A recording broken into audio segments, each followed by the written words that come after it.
పెట్టి అమ్మేం కదా సినిమా. నాకు రెస్పాన్సిబిలిటీ ఉంటుంది. సినిమా ఎలా ఉంది నేనేమి ఇర్రెస్పాన్సిబుల్గా గత 20-30 ఏళ్ళుగా నేను అదే థియేటర్కి వెళ్తున్నాను. బోల్డ్ సినిమాలకి వెళ్ళాను నేను అదే థియేటర్కి.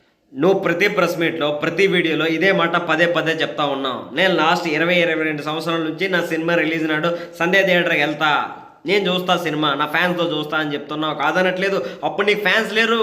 ఇప్పుడు నీకు ఇండియా వైడ్ క్రేజ్ వచ్చింది. నీకంటూ ఒక ఆర్మీ వచ్చింది. వాళ్ళు స్కూల్స్ నుంచి కాలేజీల నుంచి దెంకొస్తారు. అలా దెంకొచ్చే పాపరం ఆ బాబు ఇప్పుడు ఐసీయూలో ఉన్నారు. ఇదంతా నీకు తెలీదా? నువ్వు థియేటర్కి వస్తే గొడవలు జరుగుతాయి, తొక్కిసలాట జరుగుతుందని నీకు తెలీదా? నువ్వు మెచ్యూర్డ్ పర్సనే కదా, నీకు తెలుస్తుంది కదా. జెన్యున్ రివ్యూ కావాలంటే నువ్వు డైరెక్ట్గా థియేటర్కి పో. కాదనట్లేదు. ముసుగేసుకొని మంకీ క్యాప్ వేసుకొని చూడు సినిమా. ఆ తలపతి విజయలా సినిమా చూడరా, సీక్రెట్గా వెళ్ళు. ఫ్యాన్స్ యొక్క రియాక్షన్ చూడు, వాళ్ళ జెన్యున్ రివ్యూ నీకు కనిపిస్తుంది.